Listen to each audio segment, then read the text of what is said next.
loading snacks. Welcome back, everybody, to another Loading Snacks Vidcast. Michelle. I am one of your hosts, Sin. And I'm Gage. And this is Coltrane. He's just going to sleep through this. The bump, so the bump you train, right. The shoulder crush you. Right, hey, look at... It's a fat you cat. You don't care? All right, fine, whatever. He doesn't care at all. all. Just whatever. Doesn't care at all. But he's in the building, too, along with us. Totally and completely uninterested. Yeah. So, we got a lot of things to run through tonight. I mean, it's not too much, but it's just going to be in depth. I mean, we got some, he just rolled. If you eat my pizza. He ain't going to touch it. Hey, dog, but get your nose out of there. He ain't going to touch it. He going to eat, he going to come back to the couch. He going to do what he do. Regardless. What's first up on on tonight's docket? So, we actually were having a conversation, I don't know, a couple days ago, something. And it's not something that we haven't talked about before, but we were talking about, like, everything going digital, right? Very true. Digital games. Yes, I mean, look, we're already at that point. Music is digital. Movies are digital. Yep. Books are digital. Gaming is going digital. Technically, gaming is digital.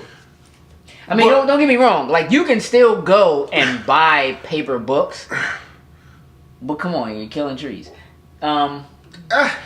Church. I mean, yeah. That's why borders don't exist no more. So what we were talking about though is we were discussing how we feel like it's important for really, I mean, publishers, but for say Microsoft, Nintendo, and for Sony to begin to give us something back or give us some incentives for making purchases to get stuff that digitally rather than the traditional way. Because when you look at the whole picture from a business standpoint, you cut down a lot of overhead by going digital. Absolutely. Absolutely. You don't have packaging. No packaging. So that's helping save the planet too. Like, so plastic. Paper for the paper like for the inserts. They don't really do books anymore. They already stopped doing books, so but inserts. Ink is expensive, right? So just the ink that you spend, ink. Right? That's the manpower, shipping, which is huge in terms of cost, and that's also something from the retail side where something doesn't sell well, then you send it back. And when you send it back, you're sending it back to the respective publisher, what have you. Like, if a Target or a Walmart or a Best Buy buys, 100,000 copies of a game, and the game is on shelves in the store, and then it doesn't sell well, then they ship back whatever they purchased initially. Right. They get that money back. And so the publisher has to pay that money back. That's why they're allowed to send it back. But then they're just sitting essentially on a warehouse full of product that they can't use. I mean, at least the discs they can't do anything with. They can't do anything with the paper, the books, or the ink. Now they could possibly reuse the cases or what have you. But when it comes to digital, outside of the manpower that it takes to keep a server up and running, right, and get it initially running in the first place, and have it going to its respective places, be it, the PlayStation Store, the Xbox Store, Steam, any other number of places. What is happening? Sorry, I saw my man over here and his name Ratchet. I don't know why I just thought that was funny. He wasn't the black one though. He wasn't, but that tickled me for some reason. I just turned around and he was because I happened to go like, oh, his name is Ratchet. That is too funny to me. Sorry. Sorry. So I didn't expect that. Sorry, my apologies. Nah, it's fine. So again, from a business standpoint, it just seems like going digital makes more sense on their end. Now, as a consumer, for me, going digital makes sense because I have been a collector almost my entire life. I have collected something from toys to games, T-shirts, whatever. Yes. And it got to the point where it was like, you know what? Can't do this anymore with the DVDs. I take them all off the shelf, and they're all, I have them all, but they're all sitting in like bins somewhere Same basement thing in the stored away, basement, whatever. yeah. And I spent ridiculous hours converting what was my DVD collection into a digital collection, only to have to turn around and repurchase them on Blu-ray or whatever. Right. So digital is the way to go. And now a lot of times I just buy, like I buy stuff through the Xbox store, I buy stuff through the Amazon store, like I buy digital. It's easier. It's instant gratification. I mean, outside of the download time, right? I mean, what you saving gas? I'm not getting up and running to the store. I'm not standing in line at midnight anymore. I'm done with that. I think that's one of the biggest things. Like for stuff like Halo. I mean, don't get me wrong. There's great fun Uncharted. and camaraderie and stuff like that. But if I can be with you standing online as opposed to being at home playing with you online, I've been there and done that. Standing in line versus playing online. Yes. While I'm waiting for midnight. And I'm gonna tell you what. And I'm gonna tell you why that's such a big deal. There was a time when you would go to the store, stand in line at midnight. By 1 o'clock, you were out. You had your game. You could go home. You could play it right away. You could be online with other people. But it's not like that anymore. The reason why is because 9 times out of 10, it's a day one update. They make you update before you can actually play the game. So you still got to go home and wait however long for the game to download and update anyway. So I'm at this point. By then, you've sat outside for 8 hours. You've gotten in home. The rain, dog. Hey, look. You know what? That's a story for maybe throwback. Yeah, that's fine. For maybe a throwback Thursday, right? But yeah. But in the rain. You sat outside for all this time to get the game. The store's not selling them, so that's another hour of you waiting to actually get yours. Right. To run back home, I give you 30 minutes to get back home. To pop it in, now you got another 30 minutes for an update. 30 minutes to an hour, whatever it is for an update. You sit down like what? But not even just an update. Some games actually require you to install the game off of the disc before you can play. Very true. So that's you might be looking at way longer than that. Yeah. You know what I mean? You can have the install. You're looking like 3 in the morning before you actually can start playing. What's the point in even bothering to do it at midnight? You're going to sleep and you're not playing until you get up in the morning. You might watch the intro, but by the time the intro finished, right, head nod. So at this point, straight up, digital makes more sense for me as a consumer, but I do understand that people feel the need to have something tangible. Yes, something physical. I was one of those people, like, used to be, buy your CD, get in the car, take the cellophane off, pull the jacket out, open the book, start looking at the credits, see who's on what track, you know what I'm saying? See who produced what. This is produced by DJ Unique. And you know what? But I'm not skipping those songs. Yeah. Listen to the intro. Like, it was cool because all CDs usually have an intro. So you put it in, you can listen to the intro while you were thumbing through the book, stuff like that. Sometimes the intro just rock, you know, whatever. Gosh, yes. I get that. I got over it. I just did. I collect things. They look like this. And like this. Yeah. Or like this. AKA like this. They're display items. Ratchet Transformer and Potato Spider-Man. They're display items, and I'm no longer. I no longer want to display my collection of 1,000 DVDs, and I don't want to display all my games. What happened to me? I realized this the other day. I was looking at my. I haven't purchased anything on disc since the new console's released. Mm-hmm. So I was going through my game catalog, which is all stored on my external hard drive, which is connected to my Xbox One. Mm-hmm. I had over 80 games.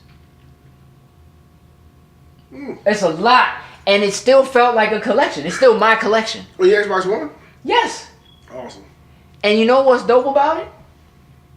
The ability to say, okay, let me see it in order of the ones that were most recently downloaded, or let me see it in alphabetical order, which is how I like my stuff. I like my stuff in alphabetical order.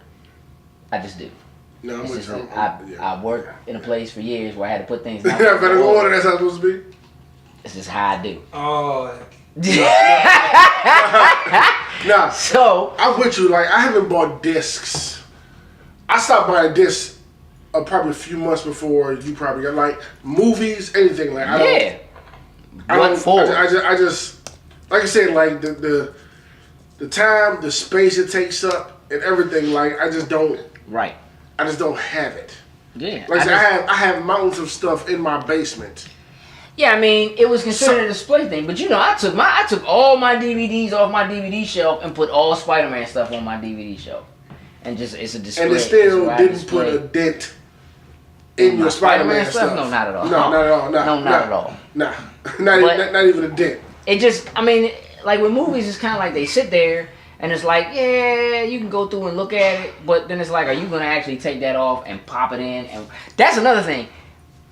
I'm lazier than I once was. The idea of getting up, going to a shelf, picking something off the shelf, taking it out, opening it up, putting the disc in, loading the disc up, and then sitting down with the remote and whatever. I am very much, and pardon me if you're watching this through your Xbox, I'm getting ready to mess you up. I am very much Xbox, play. Hey, look. Xbox, go to Netflix. I've told this to him before. Play. He's always been on that connect. Straight up. Say the commands, it happens type of thing. I was, even though I had it connect, I just did it with the joystick. It didn't click to me like that, like it, did for him. Right. Like he's been trying to get me on it for a while. Once Plex came out on the Xbox One, which honestly was in the third things wasn't that long ago. Right. And I was able to get a Plex Pass for Christmas. Shout out to Sir Ace, thank you very much. And appreciate you, bro. Yeah, I sat on the couch to test it. Right, because I use Plex for everything. For everything. TV. So because I don't You're a cord cutter. I don't have TV. I'm a cord cutter. Yeah. I don't have TV in my house, so everything is what I download or what I watch on other people's Plexes via his. Right. If it's the internet, whatever. Right, but just sit on the couch and be like, all right, let me see what does the commands work with Plex. Xbox, go to Plex. Bloop. Xbox, go to TV shows. Oh shit. Oh. Xbox, play Big Bang Theory. Play season 1, episode 1. Oh, y'all just did that. I ain't had to leave this couch. Oh my god. You don't get up. You don't move. Let me tell you something. Next episode, I'm this dude. I'm the dude who right before I go to bed, and yes, I sleep with my TV on and my Xbox on. Get over it. I know I was talking about saving the planet. I'm using energy. Don't feel bad. I sleep with my phone on because we just didn't. I grew up in the city. I like noise. I have to have noise when I go to sleep. But I am this dude. Xbox, go to Netflix. Why you sleep? Profile 1. Not even looking at it though? Next list. And then I just be like, play. Play video 1. And just let it play. And you know how to play like you know how to play like 3. You know how to like Netflix will play like 3 episodes in a row. But then it'll be like, are you still watching this? So I just be like listen, if there's no noise, I wake up. So when it stops, I know it. And I'll wake up. I always put on something that's at least an hour long so I get like a good 3 hours of sleep before I wake up. And then I'll wake up and I'll wake up and just be like, yes, I'm still watching. Xbox, continue playing. It's beautiful. It's No, don't get me wrong. It is. Now, being able to do that with my games though. Like I got literally just being like, Xbox, go to Mortal Kombat X. I think we all learned that with the Xbox One. Being online with y'all and just like literally having those moments where we're all playing different games, or somebody's watching TV, or somebody's on Netflix, we're just chatting or whatever, and then somebody's like, hey, what's up, y'all trying to run a heist? Yeah, like, all right, Xbox, go to GTA 5. Yeah. And then it's always that one person, hey, hold on, let me find my disc. Oh, come on. No, we don't need the apartment waiting on you. Wait, what you doing? Yeah, I can't find my disc, I don't know where I put it. What do you mean you can't find I done robbed like 4 trucks by now, dog. Yeah, it's just, so look, as a consumer, digital just makes sense to me. Now. It does now, yeah. We talked about this a little bit before. I've already pre-ordered and downloaded The Witcher 3. Yes, you have. It's done. Okay? Yes, you have. I have not. Which is, I know you're on the fence. I don't play. About the game. I'm not on the fence about the game. I plan on. I know. Playing mine. Yeah. I know. I plan on playing his. On day 1 at 12:01, I'm in there. It's already done. I already downloaded it. You ain't gotta go nowhere. No, I'm not gonna go anywhere. I'm not. I'm just you don't have to leave your house. Now here's the thing. I was already planning on buying the game. I knew I was gonna do it digitally.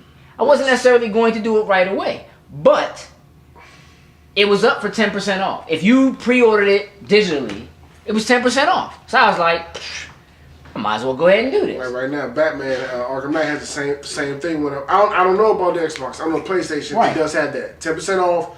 If you get that and the bundle, like all that kind of stuff, like now you get 10% off. Yeah. So that makes sense to me. One, why would you charge me the same things you charge me for a physical copy when you don't have any of the physical stuff right, that you would need me to pay you for? Very true. Okay. Very true. Second, especially if I pre-order, it's one thing when you're just buying digitally. I think it should be a lower price anyway. But if I'm pre-ordering digitally, there should be incentives that are better for me than there are if I go to a retailer and I pre-order. And here's why. You used to work at a GameStop. Yes, I did. I used to work at Best Buy. Yes, I Both did. stores took pre-orders, yeah. right? Oh, yes, we did. And I understand why that happens. Because if a game comes out, you don't want to be the retailer that runs out of copies. And you don't want to be the retailer that has way too many copies. Right. So you want to have a good idea of about how many you need to have so that your supply and demand aren't out of whack. They're not out of whack, okay? Yes. So that makes sense. Now, the idea of the pre-order race. Well, if you pre-order at Best Buy, you get this special thing. And if you pre-order it on Amazon, you get this special thing. Right. And if you pre-order at GameStop, you get... I get that too. Yeah. We want you to come and pre-order it from us. So we get the money. Right. I get that too. That's cute and all. But it's wrong! Basically. Two Stupid Dogs reference in case you don't know. Two Stupid Dogs.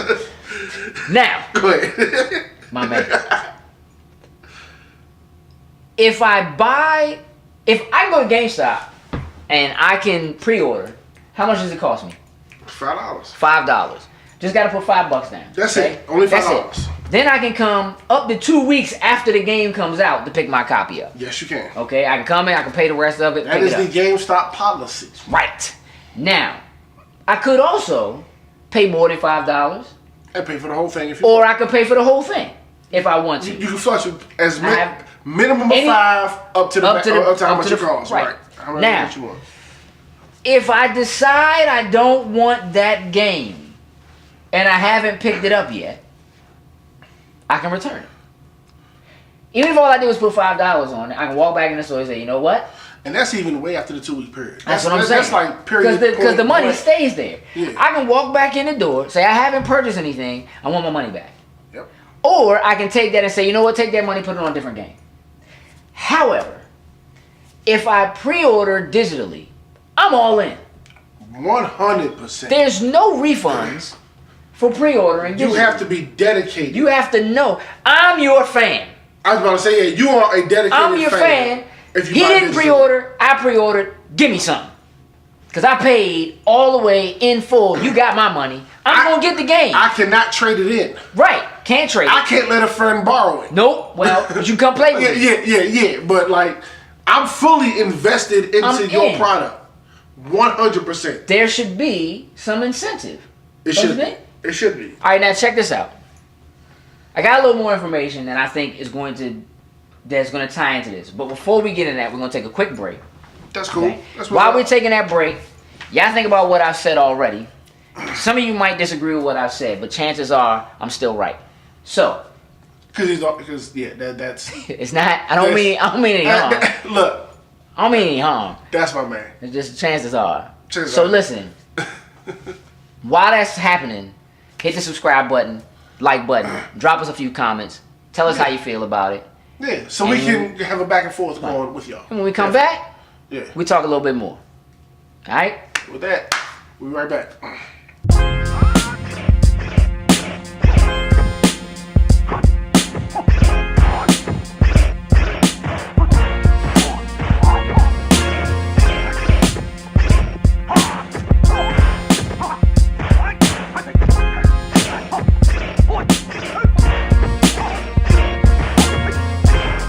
And we are Welcome back.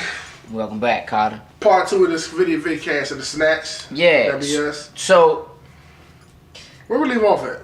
Well, we were discussing the incentives for giving us incentives for digital downloads. Right. So, while I would like to see more incentives, not necessarily just a discount. I mean, I think a discount that's quite. I get there, but incentives. Period. Since we we're adopters, so we're all in. Yeah, all in from day one.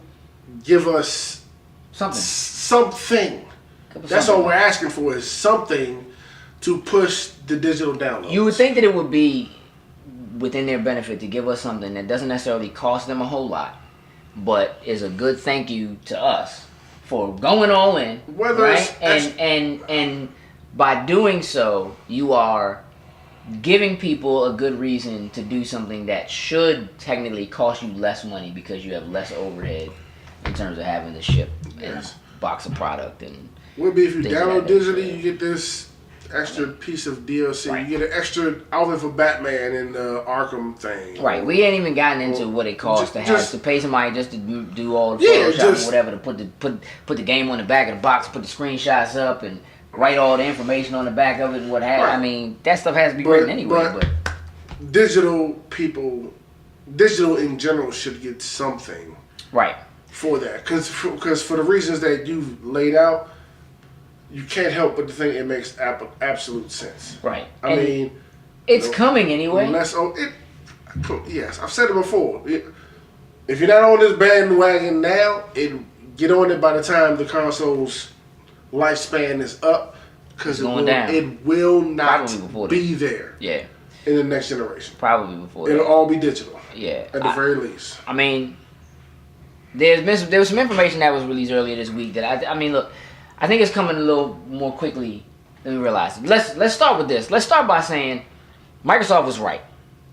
The idea of doing digital always on. I mean, we're already dealing with games like Destiny. You can't play them if you're not online. Learned that the hard way. If they take the server down to do maintenance or whatever, you're not playing. They be spinning. Yeah. They be spinning, but you're not playing or playing. You're not playing or playing. So, that being the case, we knew it was coming. But this week, EA's investor call happened. What stood out to me that they said, and there was a lot of stuff they talked about. Mirror's Edge was one of them, and that's yay. But Electronic Arts is arguably the biggest publisher on the planet. Largest game publisher on the planet. I mean, there's EA, there's Activision, but Ubisoft, and right. Arguably the biggest one. Got it. Half, 50% of their revenue, 50% of their money comes from digital purchases. Now that's DLC. Mm-hmm. That's EA Access. Mm-hmm. That's full games. Mm-hmm. Absolutely. So, when a publishing giant that makes the kind of money, let's put this in perspective. This is a company that makes enough money to buy off the NFL for 10 or 15 years at a time. Now, the NFL makes a lot of money. I'm about to say real-ish. For you to be able to make the kind of deal that can't nobody else make an NFL game. Look. But us. And keep it under wraps how much you paid to make that deal. Because stuff like that gets spewed all the time. Like, you know what I mean? So that's when you play to keep mouths closed as well. There's a lot of bread being made here. And for half of that money to come from digital, now again, that could be, I mean, they do a lot of stuff. They own like PopCap. So, Plants vs. Zombies, microtransactions on mobile, what have. Because I know we put a lot up for that for Mass Effect. Right. Yeah. So, when a publishing giant, when a company that makes that kind of money tells you that half of the money they make comes from pure digital, that's the kind of thing that has to send a message to everyone else in the industry that this is the way to go. Because the only way you make that much money off of all digital is if you're saving money by going digital. Okay. Right? So they cut overhead and bring your profits up. It's how it works. So I'm expecting to see other companies follow suit. Now, EA Access having something to do with this. They would probably see more than half of their money come from digital if in fact Sony had agreed to do EA Access. But they didn't. So it ended up being exclusive to Microsoft. But having said that, you have a service that they offer to you for $30 for the year. It's $5 a month, but that's just stupid to pay $5 a month when you can pay $30 for the whole year. Mm-hmm. $30 for the whole year gets you free game downloads, meaning that games that they have deemed they're old enough or past a certain threshold, now here, you can have them and play them. Which means that they just announced today FIFA 15, right? Isn't brand new, but I don't have it, so I'll download it. I can download it for free. But if I like it, I might buy DLC for it. Mm-hmm. But having EA Access means that I get 10% off of any DLC I buy. So any game that they have that's available on Access, if I like it enough to purchase the DLC, some of which I do like enough to do so, I'm going to get a discount on the DLC I purchased. Mm-hmm. Now, having said that, the other thing that EA Access gives me is any games that I buy from EA that I buy digitally, full games, ones that are not available for free through Access, I get a 10% discount on anyway. Okay. So I'm getting a discount up front regardless. And it's automatically taken care of within the store on the Xbox. So when I go there, it literally will have a line through the price, show me what the new price is, and say EA Access underneath of it. Mm-hmm. And that's what I pay for it when I get it. I get it for 10% off. So there's an incentive. Yes, I paid for it. But if you buy 6 games, at 10% off, $60 game, you more than made your money. You made your money back. Here's the problem I'm seeing with that is if everybody else starts to follow suit, you get Activision, you get Ubisoft, you get all these other people, Right. then people that are console gamers are going to start looking at like, I'm paying for Xbox Live or the PSN Network. Right. Now I got to pay for subscriptions for all these other people. People will start getting probably singled out. Like, you know what? Only play EA games. Only play Madden and Call of Duty anyway. I'm only buying that. Like. But again, there are people who already only do that. There are people who own consoles who only play Call of Duty. True, but for people like us who literally everything. play something of, we play a lot of all publisher stuff. Right. For us, that is. It can add up very quickly. It adds up extremely quickly, and I think that's the problem. Just how subscription services aren't doing well on PCs. As far as, unless you got something massive like World of Warcraft, like WildStar, like Elder Scrolls wasn't doing well. They nixed that. Right. WildStar, I think, is about to go that route. They're having that same problem. Right. Even though it's a big thing, like they're having that same problem. Right. I just think that would be a problem. Trying to bring to the console market, trying to bring to us, asking us to pay more besides, you know what I'm saying, besides what we're already kind of doing. Right, and I think it just depends on what they offer you. I mean, everybody's service doesn't necessarily have to be lined out. Very true. The way that EA Access is. Very true. EA Access is the first of its kind, technically. It is. Yeah, it could be tweaked. There could be some differences, some changes, whatever. Still, there's incentive there. It is incentive. Because EA as a publisher publishes so many games of so many different types that going with EA, for me to subscribe to it to try it out for a year. No, it's not a bad because they have a lot of stuff. Because I can play anything from Madden to Dragon Age. To Mass Effect. You see what I'm saying? So to Peggle. Yeah, to Zombies versus Gardens, Zombies, exactly. yeah. Which is also available on there. Yes. So because they publish so many games, so many types of games, because they do deals with they actually do deals with a lot of developers to publish their games for them. Mm-hmm.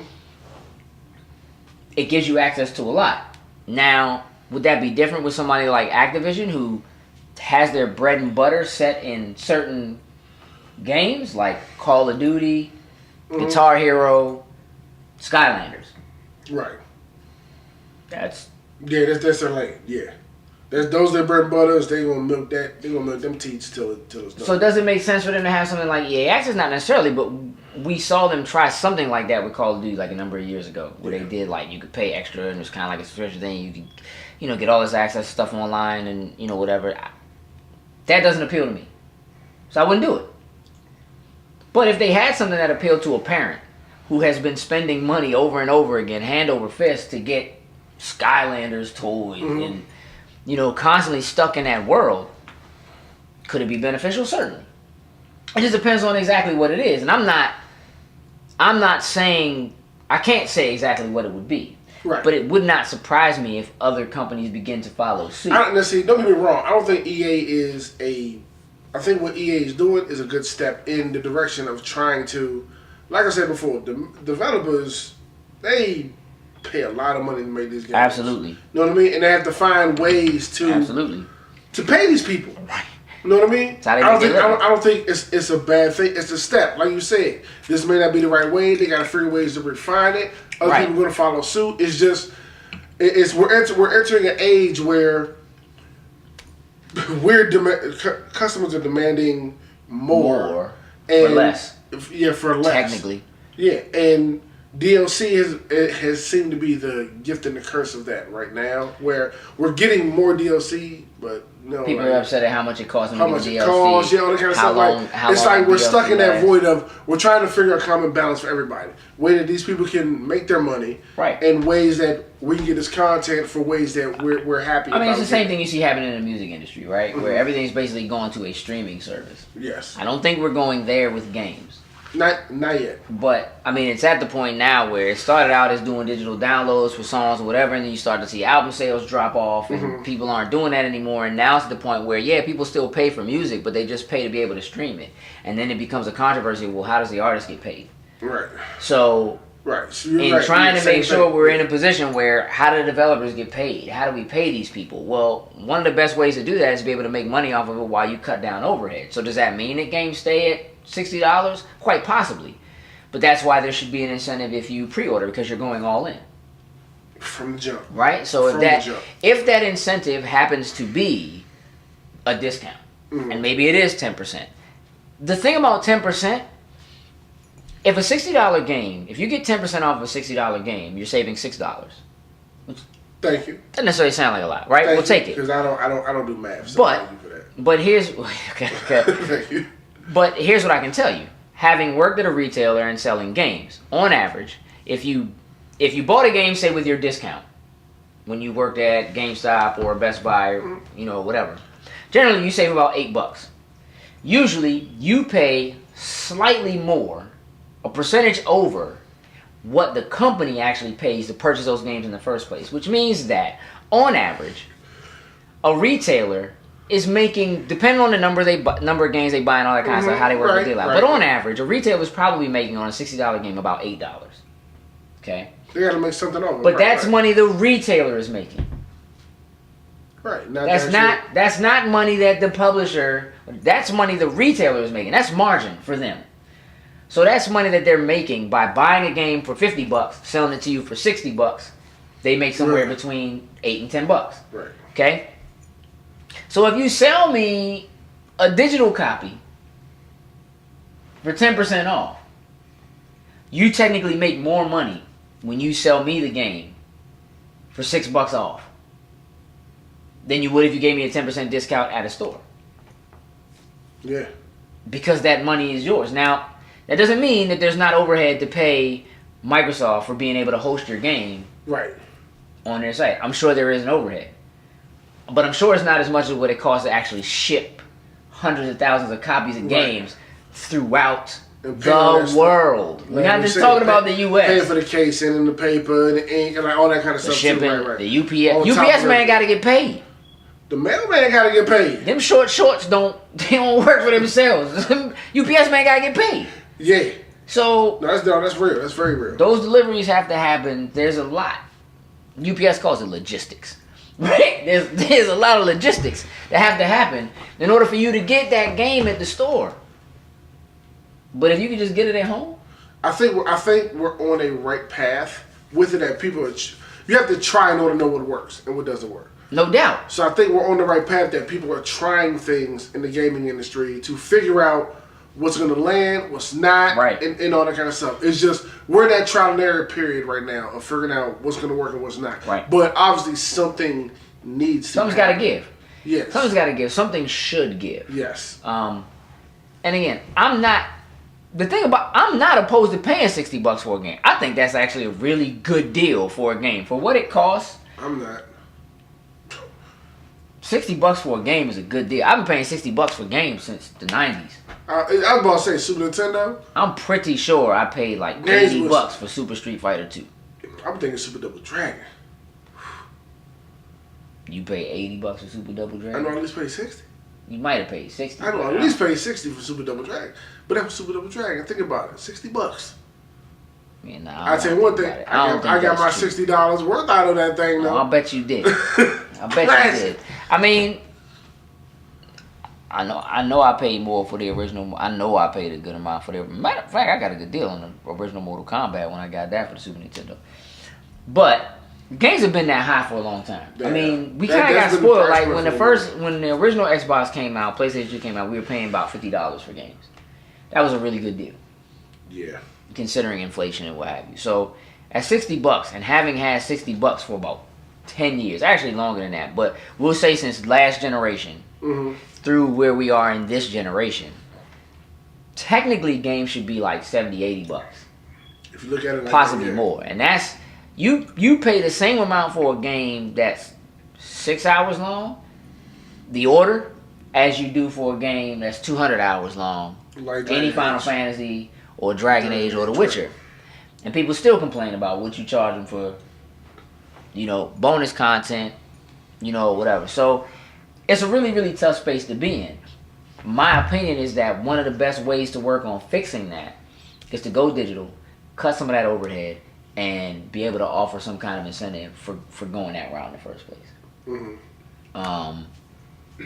You almost have to treat it like how you get, I don't know, like the government gives you X, you get X amount because you recycle. Okay. You going digital on your games, stay playing. You're not throwing all that trash away. I never forget, like my cousin used to just like, we go out, go to the Toys R Us, man, pull a little ticket out the thing, go up to the counter, the little lady would go walk around, act like she knew what she was looking for, she would find the game, bring the game to us, we'd get in the car. As soon as we get in the car, peel the cellophane, rip the box open, take the game out, and as soon as we walked in the house, throw everything in the trash. The game, the cellophane, the packaging, not the game. The cellophane, the packaging, the book, everything.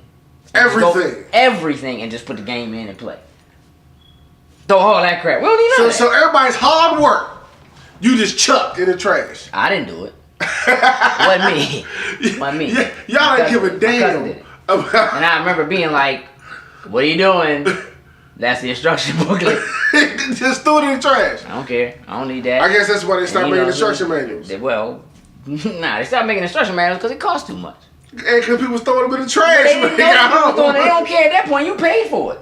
You think EA Sports ain't know you throwing their manuals in the trash? Or that money they didn't know. They're not the NSA. They're EA Sports. You know what I'm saying? But I am... Digital is how we're going.